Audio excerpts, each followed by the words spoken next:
And we're live, back again. This is your host of Lit Literature, JP, aka The Demon.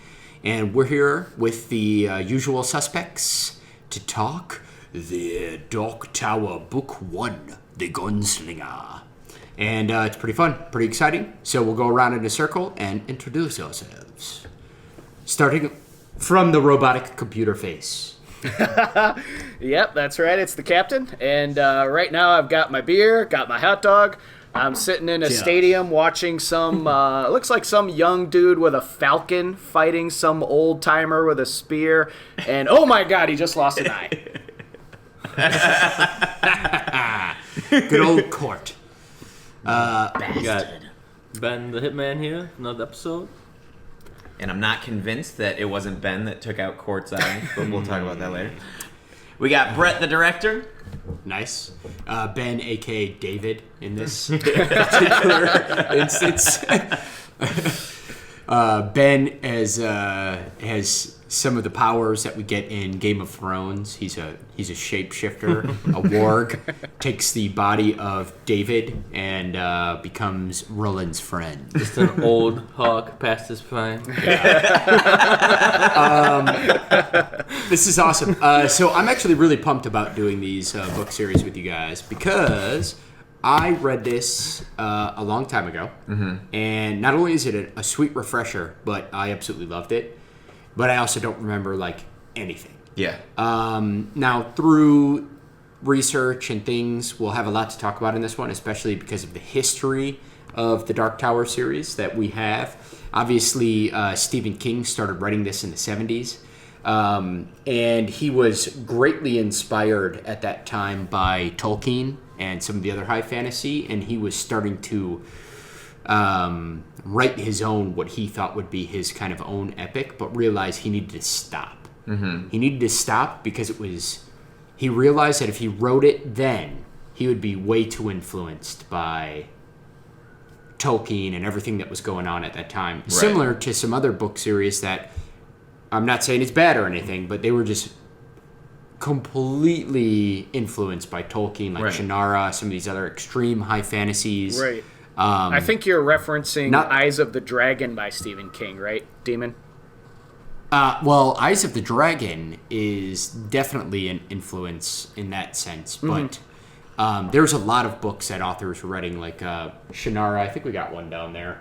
I forget the author's name. I mean, once you read Tolkien, it's almost impossible not to be greatly influenced by it. So exactly. That's understandable. Exactly. You know? And so what he did is he wrote the first book and then he put it away. He said, I am not anywhere near ready to write this. And that's thankfully smart. he did, because what he ended up with is, I think, one of the most unique high fantasy epic adventures that you can probably read. Right. But I have a question. Was his first book The Gunslinger, or was it the second book in the series? No, The Gunslinger was the first one that he wrote, but he really had no idea where it was going, and he wrote it originally in the 70s, and he dusted it off much later. I was just curious, because it seems like that'd be a hard first book to write in the series. I have to say that, and we talked about this off stream at one point, but I personally think that another good thing about the way that Stephen King did it and making it later in his career, if he wasn't Stephen King, I don't know if The Gunslinger would have worked. That's a good point. You kind of trust that it's going to be awesome and that he's setting something up, and it's not bad. I'm not saying it's bad in any way. I found it very entertaining, but there were times where I'm just like, this just seems like one big metaphor, and I don't know what's going on. And actually, as we learned, and we discussed just offline, and for you folks online who have read either the original or the 2003 edition, what King did is he knew that. He knew a lot of how the Gunslinger was. And originally, he basically published it with some tidy up, and then he didn't know where the series was going, but in 2003 he went back and he revised it. He revised The Gunslinger, and that's actually the one I had the benefit of reading this time. And I think that's the only one I've read is the revised. So I will tell you, hands down, it is 100 times easier to know what the hell is going on in the revised version. So he went back and he basically added 9,000 words. He added 9,000 words to the draft. He omitted and cleaned up some stuff that left kind of ambiguity or plot holes that he thought were maybe just, and he updated some things as well, I think, you know. So anyway, I thought through this read-through, reading it, I absolutely loved it. First of all, Stephen King always has an amazing ability to use words to just make these images appear in your mind that are just crystal clear and often terrifying in a way. Or creepy, or just, he has this good way. Like, I remember in the very first sequence when Roland is walking, and he's describing the sign that he sees, like the decrepit sign. I think it was maybe when he was either walking and he met the red-haired guy with the raven, or he was telling him, Brown, or he was maybe telling Brown about going into Tull, and he was describing the sign. Just the vivid detail around that when you're on point, wow, it's phenomenal. But also, there's so much detail that if you space out a little bit, you get this kind of murky, in my mind, I would occasionally get this kind of murky gloss until I was highly focused. So, in broad strokes in general, it seems like a lot of writers are like, you know, get through it and it's all plot, or be very, very descriptive and it's a bit tedious. And King and Sanderson, I would say, are like really good at just having the perfect amount of both, having defining that perfect center balance. Get that enough, and so I was, I was so pumped. When I was rereading this, I was like, man, I like this more every time that I read it. And especially, I think a big part of that was maybe some of the restructuring he did in the story, which helped it be a little bit more linear, a little bit more guided. I can't even imagine what I would have thought if I read the original first. You said it's much easier to understand the first time. Although part of it was probably because it was my very first audiobook, so like my mind wandered a bit. But like, man, I would like to tell you guys a story, and I know several of us have read it in the past, and Captain, you may have a story similar to this. But the first time that I read it, I read the book, and I was kind of like, what in the fuck? And I'm like, I'm going to read the series, but I just put it down, and I left it for a long time. And then, after a long break, I went back and picked up Drawing of the Three, and that immediately hooked me. It was awesome. I'm super pumped to read that one next. Sweet. But now that I've read The Gunslinger those times, and this time specifically with the restructured additions to it, I felt that there was enough to me that I would have read Drawing of the Three right away. So I think that was the goal that Stephen King wanted to go back and do. He was like, too many people probably read The Gunslinger and are like, not bad, not good, just what? I'm gonna just move on for a little while. They just won't fill the series. They're the book. Like, exactly. I don't really want to read the rest of these books. To be 100% completely honest, now I haven't finished the series. I read the first 3 books quite a while ago. Well, a while for me, but I don't know if I would have continued naturally if you didn't explain to me. The first one's kind of hard and actually kind of doesn't start making sense till later. It's right. If you didn't say that, I don't know if I would have continued, but I'm very glad I did. I don't remember anything from book 2 on. Like nothing. I remember a few characters, that's it. But I do remember that it obviously became much more of a typical journey where you know what's going on. Oh, dude. You know? The best thing about what we are going to get, and you can already get a sense of this in The Gunslinger, is the uniqueness. And also, King has a good ability to do this. Make these characters not only unique, but real in a lot of ways. And in my opinion, as we go through this series, we are going to get some of the best characters on the planet, hands down. Awesome. Unique. Crazy unique characters. Like, we're going out of the realm of any normal epic fantasy series you will ever imagine, and it's going to be a lot of fun. So anyway, to get back, just to real quick, go ahead throw and my Captain. 2 cents in there, Demon. I like you. I originally read the story in high school. I read it in 2000, so it was definitely before the revised version. Just The Gunslinger, correct, though, right? Just Gunslinger. However, not unlike you, I that was enough to make me drop the series. I read it, and it was so fractured that I'm like, man, I don't know what's going on. I'm just going to stop this. And right around the same time, I read King's fantasy, his more traditional swords and horses fantasy series, The Eyes of the Dragon, and I loved that book a lot more. And I think now that rereading this again and revisiting it with some more literary chops, I definitely have a much, much more significant appreciation for what King's done with Gunslinger. Oh, yeah. Tenfold.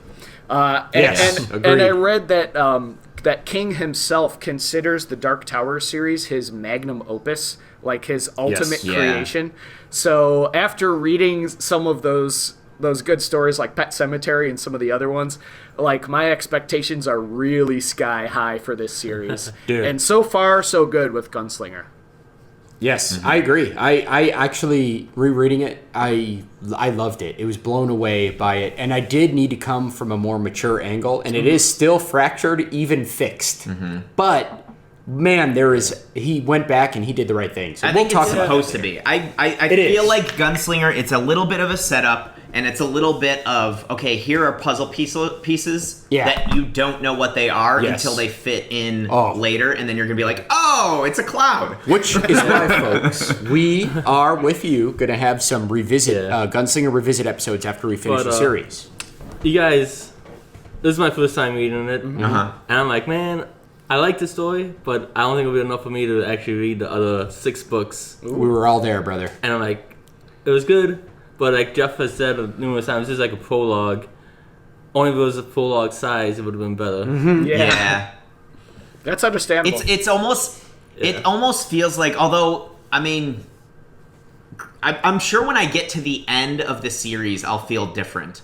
But when I first read it, I was like, I kind of wish this was maybe like a first thick part of the next book. Yeah. You know? Like, I almost wish that it was like the intro to the next book, and the next book was a little bit thicker. But I bet I change my mind on that once I get to the end, and I'll probably appreciate this much more. I remember there were 2 instances where I was absolutely flabbergasted out of my mind. So I read it, and I remember finishing book 4, Wizarding Glass, which is now technically book 5, because we have Went Through the Keyhole, which is in between. Oh, no. Actually, Went Through the Keyhole happens after 4.5, Wizarding Glass. right? Yeah. It's 4.5.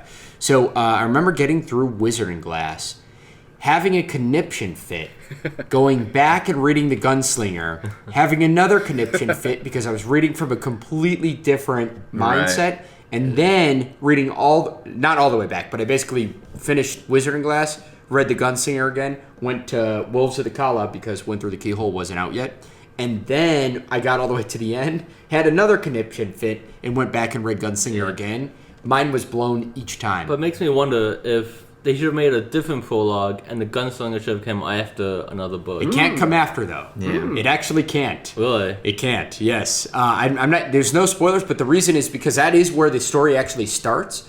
But we get through the other books, we get these similar to happened in Gunslinger, right? We get these like hints of the past. Right. Well, when you get to Wizarding Glass, we talk a lot of the past for Roland, and then when you get all those puzzle pieces and they suddenly fit, and then you realize things that he was saying or doing in Tull, character names, like various things, you're flabbergasted. So I think we're going to definitely do a revisit episode.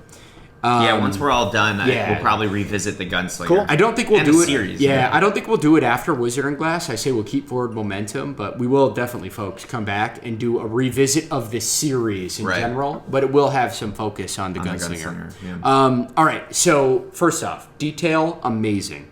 Roland's walking through the desert, obviously dehydrated. He even sees some crazy things like Native American bird god, and I can't remember what they called it. Some other things. You get, basically, you're starting to get a sense in the first book, some of the structure of this decaying world. Yes. And the world is really interesting. Super awesome. And, can I just go off of that real quick? Yes, sir. So, Yes, sir. Right yes, now sir. we're talking atmosphere, and the atmosphere to this book is amazing. The phrase that's used over and over again is that the world has moved on, quote unquote. That's like the setting of Gunslinger. And I think that that's such an awesome, slight alternative to the post-apocalyptic like setting that we get with a lot of like zombie stories, for example. Because the phrase "the world has moved on" implies that the world is somewhere else. So society and life is still out there. It's not here where Roland and the rest of the characters are, but it's out there somewhere else. So it implies that there's hope, that like the characters can overcome their circumstances. But to kind of go off of that, because life is somewhere else and it's not here where our scenery is, the characters have free will to do whatever they want, whatever they need to do to survive. And I think that sets up awesome stakes for all the characters. Yes. Yeah. And really cool is Stephen King, because of the way he structured this world. We obviously start with our gunslinger following the man in black. And the cool thing about the man in black is, especially, I bet Dross absolutely loved this, Captain. He basically, after reading Eyes of the Dragon, you realize that Randall Flagg, RF, initials, is the man in black, who also appears in The Stand and many other Stephen King books as a certain character. Is he kind of like Stephen King's Hoyd?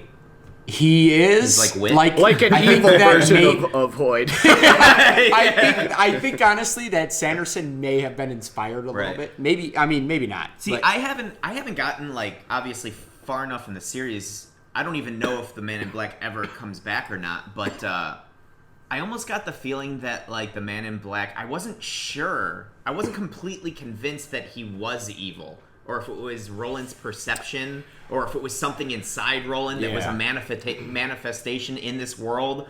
I wasn't sure if it was a piece of Roland, if it was actually a person. The Man in Black was really confusing to me and really interesting. Yes. So the Man in Black definitely may not be the true epitome of evil, but he definitely has evil tendencies. Yeah. Okay. And his goals are not for the good, but he actually openly admits, as we get to the end, that he's basically a pawn for Something else. the current ruler, the current Controller of the Dark Tower, basically. controller of the Yeah. Dark Tower. Now, But I can't remember, did they actually give him a title They did in not. this Gunslinger? Don't think so. Okay, then I will refrain from one of I the saying. think things- the Man in Black does mention that he serves Legion, which is like Satan, but that could have just been a throwaway. We don't know if Yes. the Dark Man was telling the truth or not. That sounds right. Yeah. Yeah. But one of the things about I the gotcha. Dark Man that the Man in Black. The Dark Man. You call it the Dark Man? that I thought was Since he's going to the Dark Tower, he's the Dark Man. He's got to have dark eyes. but that he was evil. Kaladin would love and him. that he enjoyed being evil. That was his thing. Oh, is that in it? No. Is that in the Gunslinger? Or you got That's that my feeling? feeling. Okay. He was an evil definitely guy, kind of enjoys it. and he that's for sure. enjoys what he's doing. He likes causing misery. He likes Yeah. causing problems and harm to Roland, and he's just having a good time doing it. But did nobody else kind of get a little bit of a feeling that the end palaver of the book was almost like him helping Roland? He was, and he actually says purposefully that he is bound to, because it is the natural law. Okay. You must be told. He also says that they're currently both immortal.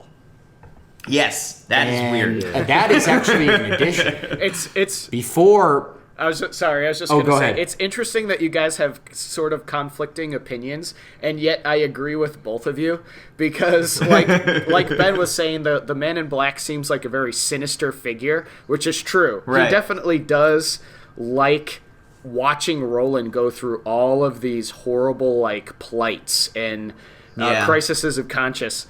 But at the same time, when you look rather than at their words and at their actions, the character of Roland does a lot more evil stuff in this book than the Men in Black does. Roland is hunting him down the whole time, and he's ready to gun down anybody who gets in his way. He's ready to sacrifice anyone that needs to be sacrificed to accomplish his end goal. So really, in essence, if you look at the character's actions, who's the real villain of this book? Yeah. But there are Wait, I also wanna say conscious something choices there. by Roland to counteract that. Like when he's with that, I forget his name, but when he comes across that one guy that's like camping, Brown. and he's like Brown, with the and he's like, oh, I should just kill him just so I don't have to even keep my eye open. He's like, but do I really want to become that which I'm hunting? Yeah. So he's definitely fighting with it. And it was actually that moment that I kind of got the idea. I'm like, is the Man in Black actually Bad? no, not bad, but is it an actual thing, or in this world, is it a piece of Roland that he's fighting? Is it like the evil side? Because everybody's got good and dark in them. Right. Yeah. And for a moment, I don't know if I still believe that after the palaver, after the end, when he actually meets with them, but for a minute, I was like, is he just chasing the evil parts of himself? Or, so I thought it was like maybe a little bit more That could metaphorical. have been a very cool symbolic. One of the things that makes me think that Roland's not evil, because if he was evil, I think in the town, when he confronted the stable hand and they attacked him, he would have just gunned them down. He didn't. Yeah. And then when he confronted the priest, I mean, that was kind of messed up, but he left her alive. Oh, the preacher And woman. The preacher woman. Yeah. And instead of just with the killing demon her, in the belly. like, I'm just gonna kill this woman because she's obviously with the Man in Black, and she's gonna cause me trouble later. Kill her now, take that out of the And he also equation. came to love Jake really quickly, Yeah. which But I don't think an evil He person actually could he left say. him described it alive. as almost love at first And sight, it's like- not in a romantic Yeah. way. Right. But Yeah. maybe he's like, Fatherly maybe way. I'll escape this trap. And he was hoping he wouldn't have to do anything. Yeah. But obviously he didn't, because he didn't escape the trap, and everyone in town attacked him, and then he gunned them all down. And he Yeah. clearly has So a he gave very- them a chance, Yeah. and he's like, I don't want to kill you guys. Yeah. That's true. Yeah, It's all I don't gray think- area. Yeah. I never felt like Roland was evil. I mean, there were beats where you're like, are we supposed to like this guy? Yeah. But overall, in the story, by the end, I don't think for a minute that Roland is like going to be like the surprise bad guy Gotcha. or anything. No. Definitely not the surprise bad guy, but maybe more like the accidental bad guy. Yeah. The accidental bad guy only because of collateral damage. Can his mission get in the way of what his mission actually is? Yeah. Like his obsession to save or get to the tower. Which he talks about a Yeah. lot. And Yeah. as he battles that, because as he basically goes, he acknowledges that he starts to love Jake. Yeah. And then he also acknowledges that he finds out that basically moving forward means he's letting Jake die. Yeah. And then But he decides to do it anyway. The interesting thing about that, though, is that Roland seems to have a very clear understanding that, because I mean, he explains it very clearly to Jake, either to Jake or Brown. The tower is literally like the culmination of every universe of everything, or actually the Man in Black maybe explains this. I forget who explains it, but the tower is like literally everything in existence. Every single grain of sand that might potentially have a billion universes or a billion existences in it all culminate in the tower. And if that goes, well, then it doesn't matter if Jake lives. It doesn't matter if so-and-so lives. He's kind of like justifying it in his head where like nothing's more important than the tower because the tower is all of these people. Yeah. And they're all expendable because if I save that, I save everybody else, you know? Yeah. This is such fun conversation to have even in book one. Yeah. And I know for fact, but also you all know now how challenging this series is going to be. It's going to be really fun. Yeah. It's going to be a lot of fun discussion. Yeah. So, I feel like, I don't know for sure, but I feel like we're going to get into a lot of the discussions that I like to have, which are the moral ambiguity of situations. Woo, baby. Like the You're already there. idea, Yep. the idea where like you're damned if you do, you're damned if you don't, you're good if you do, you're good if you don't, you're evil if you do, you're evil if you Yeah. don't. You know, it's just like this area where no matter what you do, you're kind of like either Yeah. it's just it's It's a really cool. To sacrifice 1,000 people to save 1,000,000. To save 1,000,000, yeah. Are you evil or are you good? It's What like about 10,000 people? I don't know. Yeah. Good point. And this is fun because basically, so as we know, Roland basically kills every single man, woman, and child in Tull. Yeah. And I forget, did he actually say 19 or whatever? No. Or did they just trigger anyway? Yeah, so in I the forget. rewrite, so our good buddy Randall Flagg, a.k.a. Martin, a.k.a. The Man in Black. RF, a.k.a. the Man in Walter Black, Oldham. a.k.a. Walter O'Dim, the true name. AKA the independent variable. Yeah. Yeah, that's one the of wild card, baby. I'm an idiot. That's one of Lil Dicky's nicknames. But anyway, Walter O'Dim revives a dead man, dead from that weed. The devil grass. The, devil he was weed. chewing Devil too grass, much devil yeah. grass. And he basically revives him, and then you get a crazy story about the revival. And also, again, where you're talking about, it's evil, but at the same time, that's all he really did. He just revived a dead man and moved on. Jeez. He also fucked the priest and put the devil baby in there. He did put a demon baby in the gigantic, monstrous priest woman. I mean, that's pretty evil in itself. And also, he left What a bar a pickup note line. for Alice. Ellie, Ellie, Alice. was it? Yeah, I both. can't remember. But anyway, it was 19, and if you were to say 19, He'll which... tell you the secrets of the after death. Right, and I can't remember exactly, but the numbers in these books are all extremely important. I have to say, though, really quick sidebar, I really liked that section where he talks about how the man in black, leaves him a message saying, this is the number. If you say this number, you'll get your answers, but it'll, drive everybody crazy and stuff like that. Yeah. I really liked the way he described it, where he was talking about, if somebody tells you not to see your mother naked, what are you going to think about?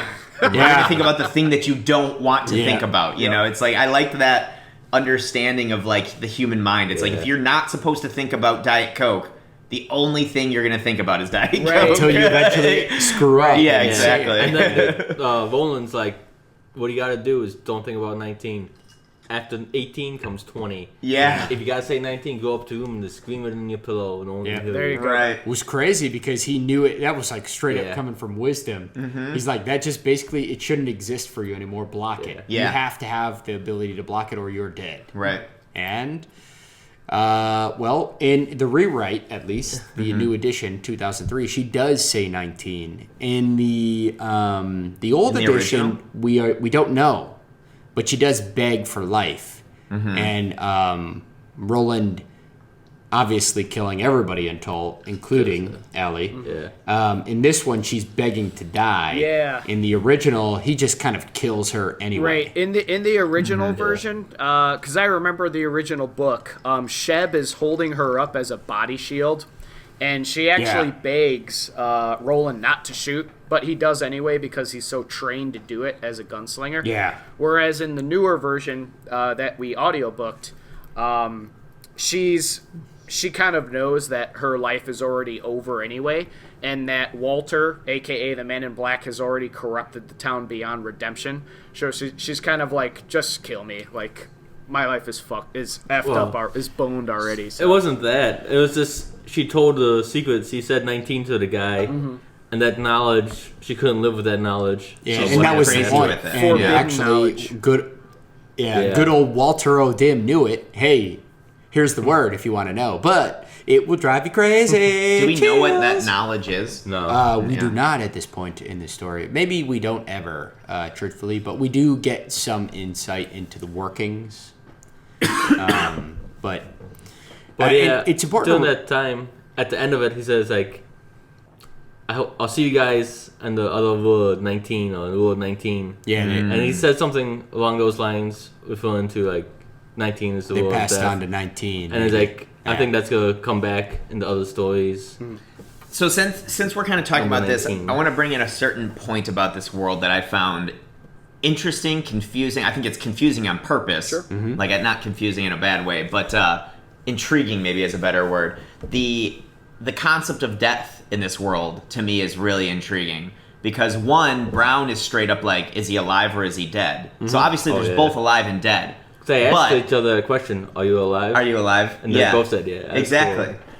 But at the same time, you can die deeper, I guess, in this world where dead people can still die. I don't know, because he completely killed Tull, and those people are dead. So I don't exactly know how life and death works in this world, and I don't know if you guys had any theories on that. I kind of did with that. Go for it. Okay. One sentence when he asked Brown, "Are you alive?" It's yeah, and he's "Are you alive?"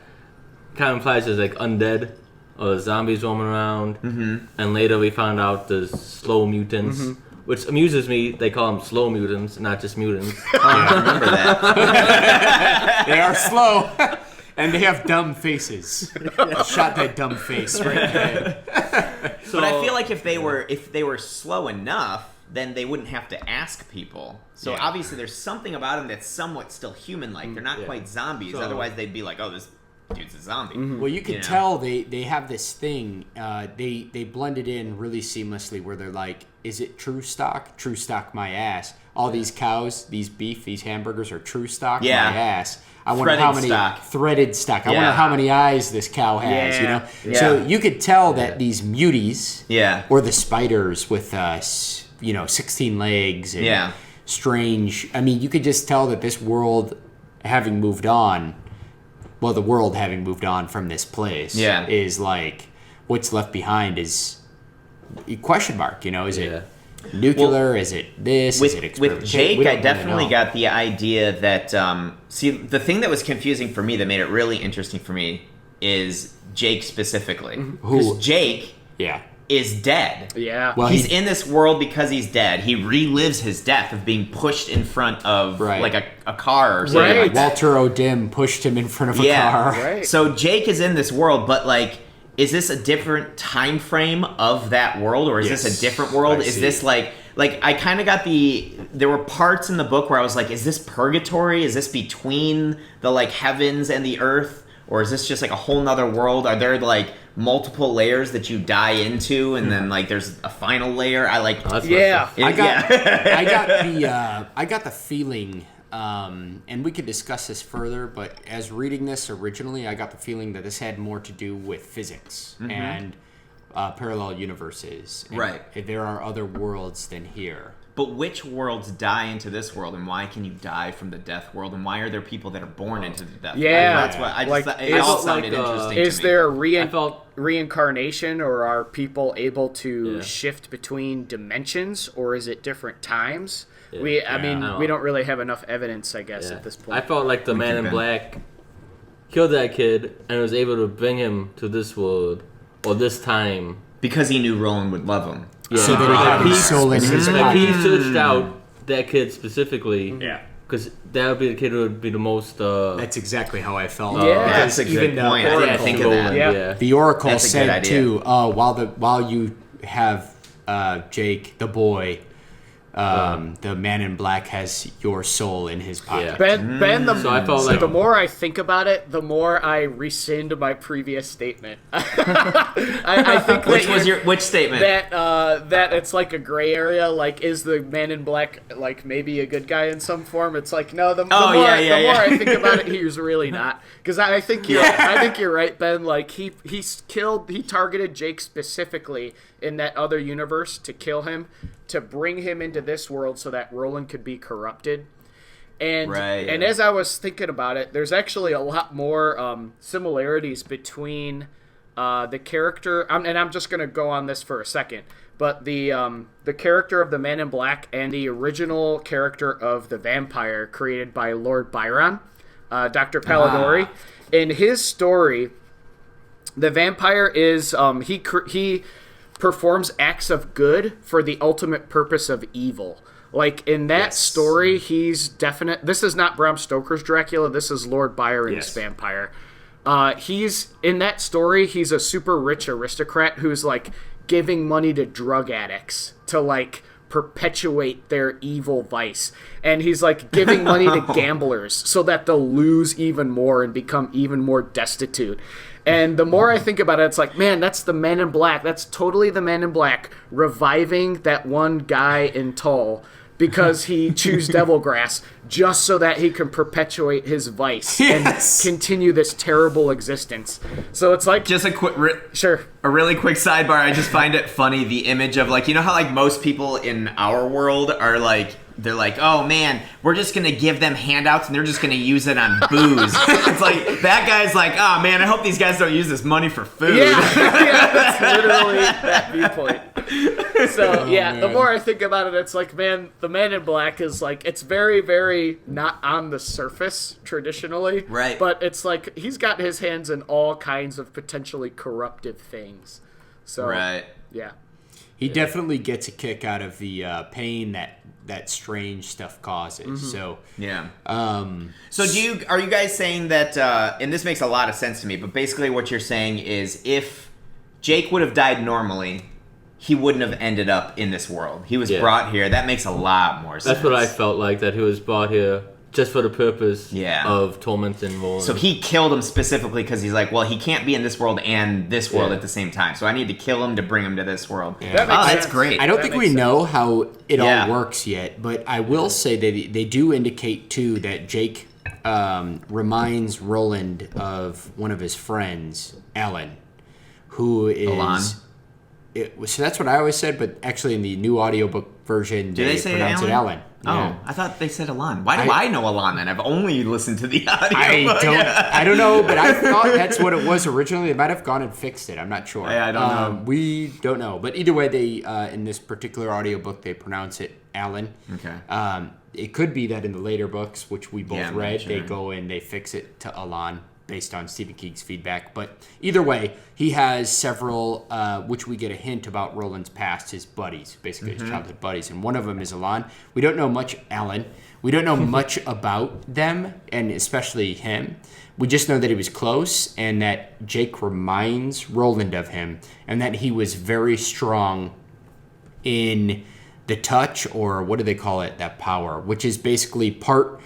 it lets him sense empathy and slightly telepathic. So it's kind of like you could get a feel. He always says Jake sees through stuff. He's deep. He could take the meaning from under whatever Roland's saying or draw it out, and that reminds him of his friend. Because that does make sense, because later the kid's like, "Are you gonna kill me? Are you gonna kill me?" And Roland's like, no, don't worry about it. Yeah. He knows. Like, his face goes white, and he's like, "You're gonna be the death of me." Yeah, he basically knows that. But he never I never felt like Roland really let on that was the plan. Right. But the kid felt underneath empathy or telepathy. Yeah.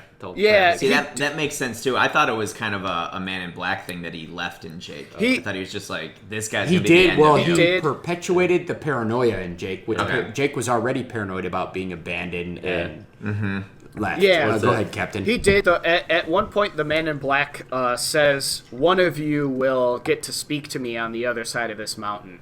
And just saying that, alone, made Jake be like, "Wait a minute, why is only one of us going to be able to do that? What the hell?"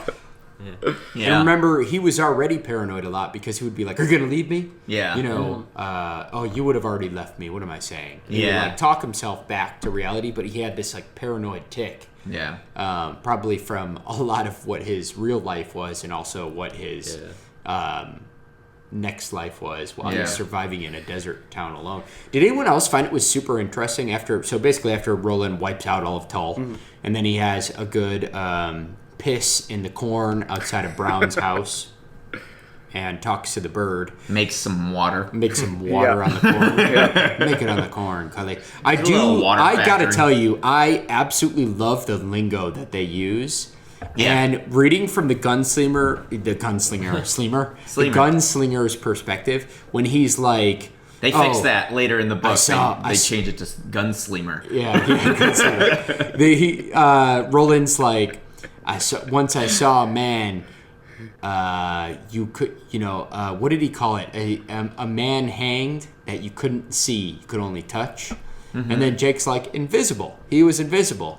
And the gunslinger's never heard that word before, so he's like, if you say it, it's so. Yeah. But he always has these weird Cully and boy, and he knows the dollar. He knows the American dollar, but he pays in gold. He's like, what do you mean, a dollar?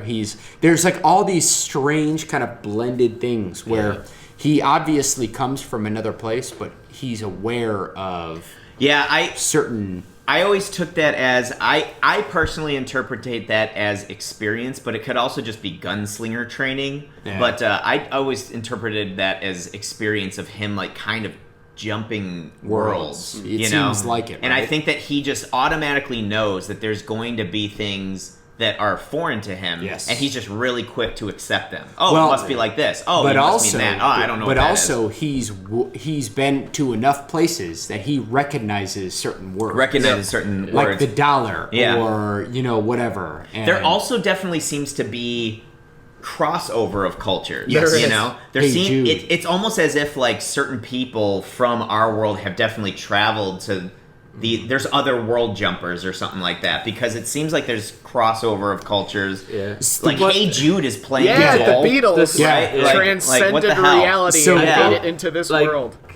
Yeah. I have a statement on that. After I thought like this world the Gunslinger is in is our world, except Just it just moved moved on. on. Yeah. And Yeah, I wasn't everything sure. else.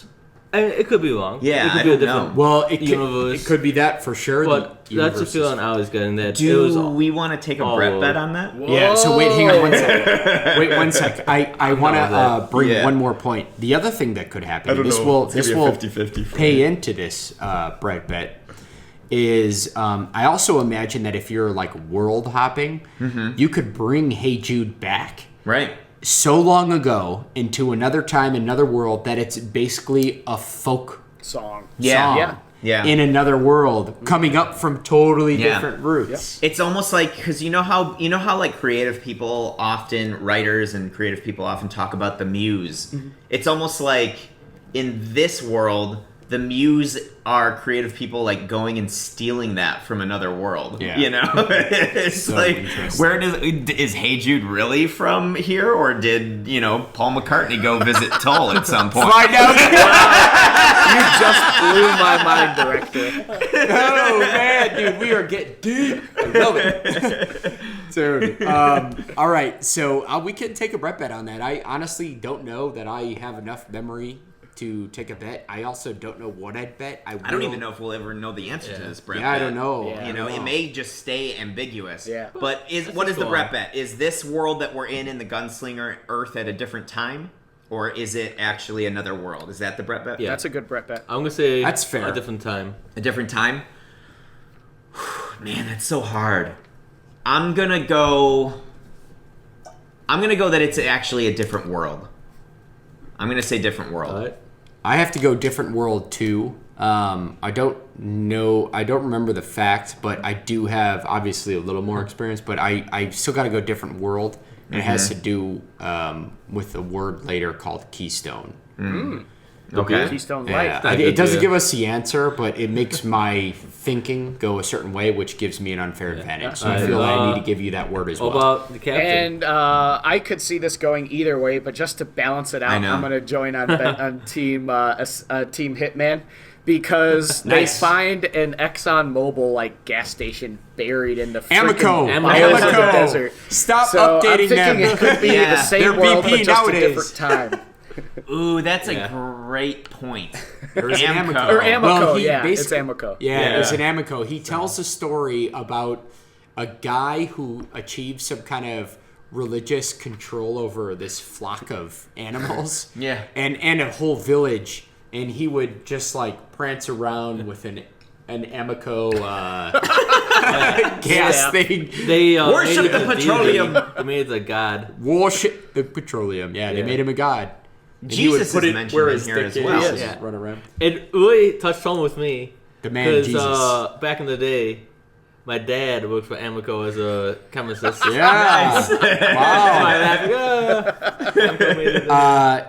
Was it Amoco that became BP Yeah. over time? Yeah. In our particular BP world, bought though, this Amoco. was written in the 70s. So, Actually, I super believe, if you want to go even further back, a little history lesson, I believe Amoco used to be, or maybe Amoco bought out Sinclair as well. It used to be this yes. big green The dinosaur dinosaur. gas station. And Yes. every now and then you'll Yes. be driving in like the middle of the highway and they'll have those big poles that go up like a mile. Yep. And they'll still be the stupid dinosaur because it's too tall. It's too high up there to get down. That's amazing.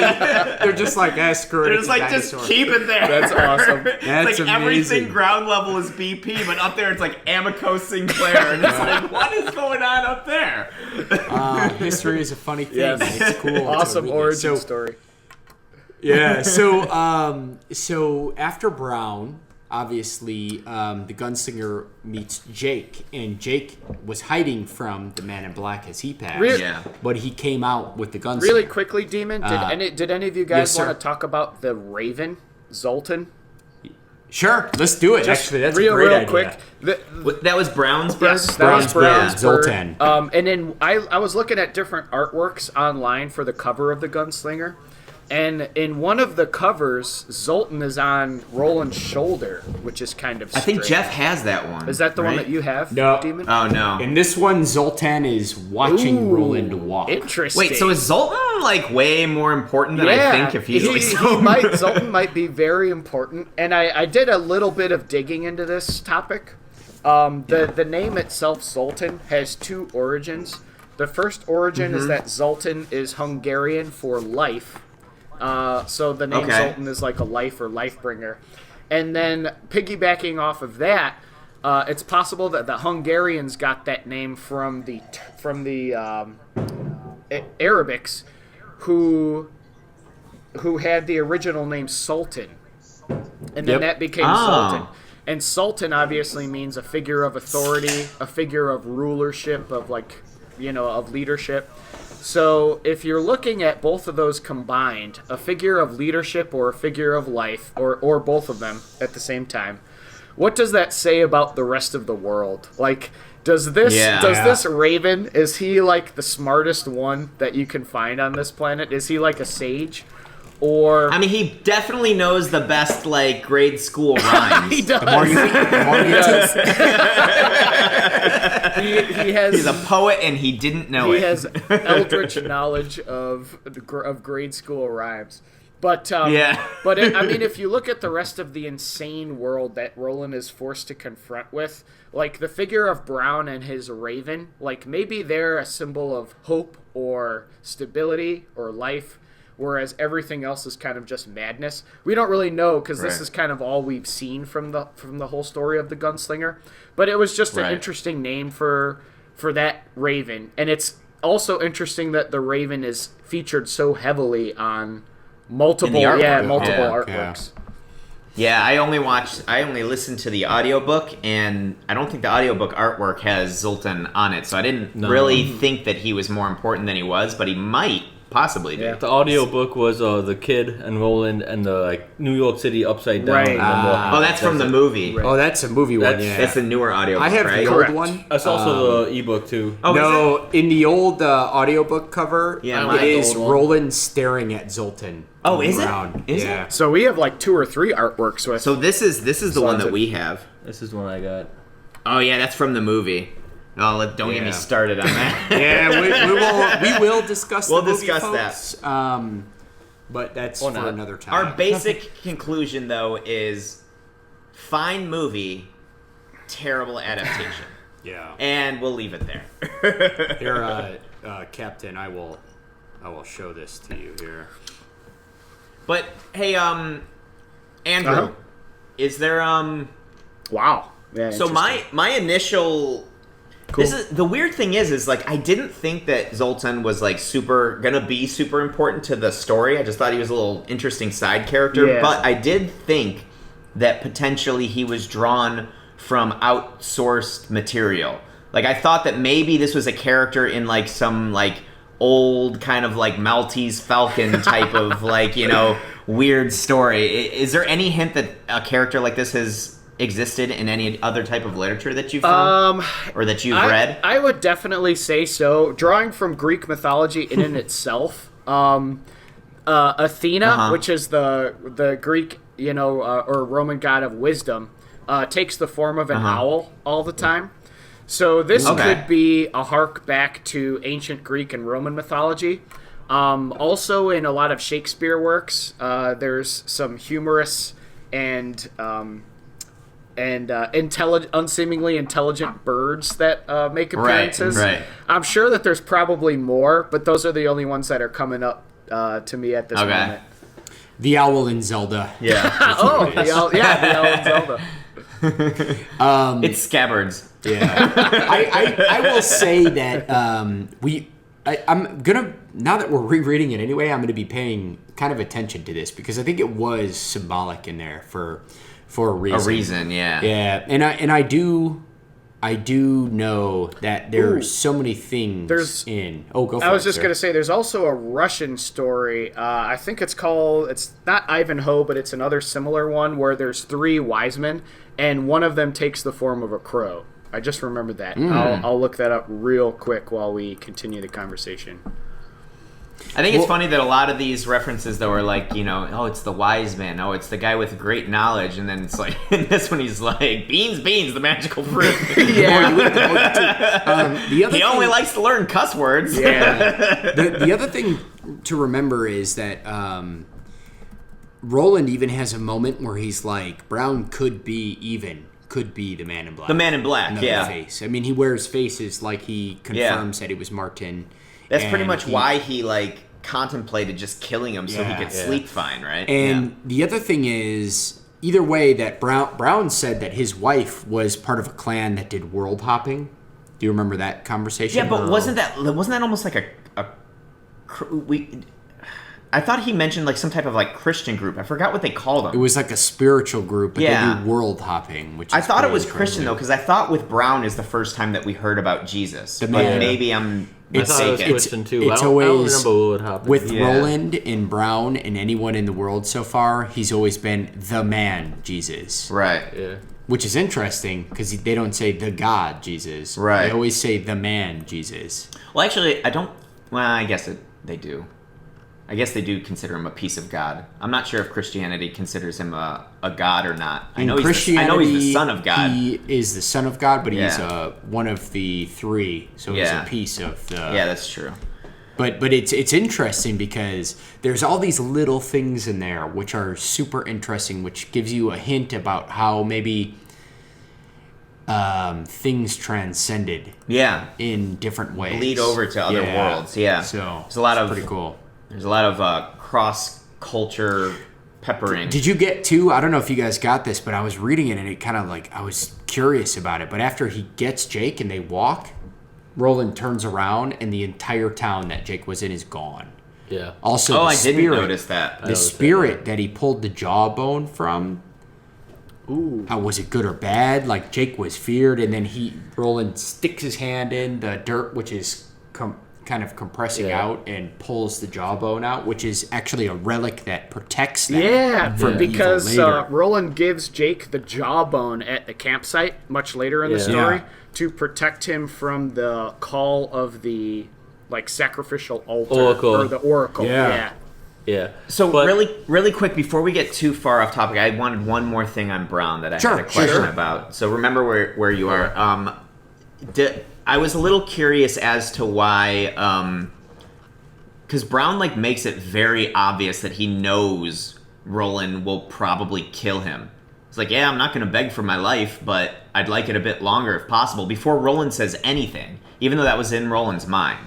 Well, the conversation, the way the conversation was going was Roland was getting kind of pissed because he felt a need to kind of talk about Tull. Yeah. And he couldn't. And he wasn't able to the first time. Question. He was waiting for the question. And it was so uncharacteristic for people he've met not to ask questions. Right. And he never did. He never asked it. And so finally Roland got kind of frustrated waiting for it. And he's like, I need to tell you. He basically said, I need to tell you something, but then he couldn't do it. So I'm going to go make water. Make it in the corn, please. The funny thing is that even though he was waiting for the questions, he was also being very judgmental of the questions. This is when the questions will come. Yeah. And then they didn't come, and he's so he pissed him off. Pissed him off that he was wrong. And it was really interesting because you could just tell that he was really threw him off balance too.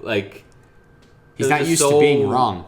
Not customary for people to be like that. Right.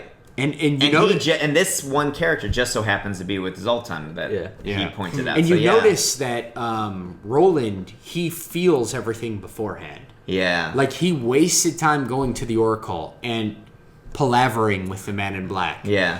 But in the end, he kind of didn't get anything out of it that he already didn't know, in a way. That he instinctually didn't know. Now, granted, the palaver at the end, he gets information out of that we could talk about. But he went to go talk to the Oracle as well, purposefully, and he had to he had to basically be with the succubus demon. Right. And felt basically, they describe it, he basically feels like he's raped. Mm-hmm. And he let himself be raped to get information. And the information he got was kind of like, did it even matter? Right. I mean, it does, but truthfully, and Roland's personality did it. Right. It would maybe matter to anyone else. Not so much, because he got the same information from the Man in Black. Yeah. Mm-hmm. But I'm assuming he liked to get it from two sources, not just from the Man in Black. He clearly is looking for information, but it seems like his instincts are almost always on point anyway. Like, today's the day I gotta go. Yeah. Yeah. This is gonna be the trap. This person's gonna die. I already know. Yeah. Like, he kind of like has this intuition. But also, we got to it a little bit when Jeff said he whipped out the jawbone of the oracle. Oh, not the oracle, but the demon in the And the underneath basement. the house. Yeah. In the basement. Yeah, that demon, one, spoke in Allie's voice. Yep. Yeah. And two, was also like a minor oracle too. Yeah. Because I went back and read it again, and it talked about the drawing of the three. Yep. And something called Hannah, or something like a word I didn't recognize. The Hanun H. Yeah, wasn't that the name of the or no, probably not.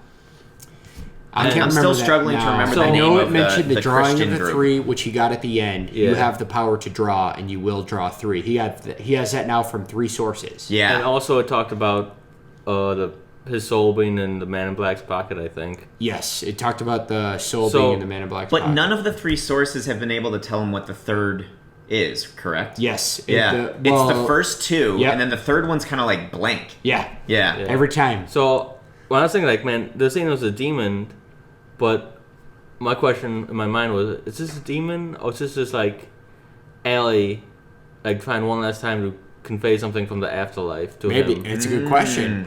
Actually, the cool thing about it, too, is that's not only a super cool insight, but you also know that they define demon differently. What does demon mean in this world? Well, it's something Right. evil, but they're like, all worlds have demons. The demon heroine, he got caught in the demon heroine. Right. The demon is what, quote, It's almost just they like use. a vice. Yeah, Something they- negative, yeah. This word that they use as demon is interesting. Right. So you get the sense that they do use it in the right way too, but also all worlds have demons of Right. different types, which is pretty interesting. So I don't know, man. Yeah, so I was just wondering if you guys had any thoughts. Like, was that a demon? Was it Allie coming back? Was it Oh, an that's oracle? hard. Because it gave him oracle advice, just like the other oracle did. Right. The other oracle I almost felt sad for. Yeah, trapped Even though it in was that. trying to eat Jake, it was like trapped in this area just waiting to rape men. Or women. I don't know. It definitely seemed to be Rape stuck anything. there. Please, just love me. Love me. Yeah. Ah, get on the slab. Ah. But it also, I'll bring this up and then something else later, but Roland got a sense of time when he thought about when the next person was going to visit Yeah. the oracle, and it's probably like stretched out and kind of like humbled, maybe. I can't remember. Yeah. But it kind of shows to show how old he is. Just something I want to talk about later. Sure. Yeah. Keep discussing. I'm gonna actually get another drink unless we want to take a quick. I feel break. like we've got enough still ahead of us that we could take a quick break. Sure. take yeah. a quick break. Yeah. That's cool. All right. it out. folks. Split Sounds it good off to me. into a part. Yeah, let's do a part one and part Part two, two. baby. All right. I think we have enough to still discuss. You still got enough time, Captain? Oh yeah, got plenty of time. Oh, nice. All All right. right, let's do it. folks. We get a two-parter on this bad boy. You I lucky. thought it was going to be a one part, but apparently there's a lot more in this book than I remember. Yeah, no, and once you start talking about all these Yeah, philosophical things, it's like, so oh, man. metaphorical. It's so like symbolic that there is a lot of discussion Yeah. to be had. And with that's it, the yeah. cool thing that I Yeah. think I'm excited to read with you guys, because when we get into the drawing of the theme, all the symbolic, metaphorical stuff's still there, but then we get some focal points. Yeah, And for then sure. it drives the story Right. less ambiguously Yeah. and more vocally. Which, All right. Yeah. cool. All right, Cool, folks. baby. We'll see you in a few moments. Sweet.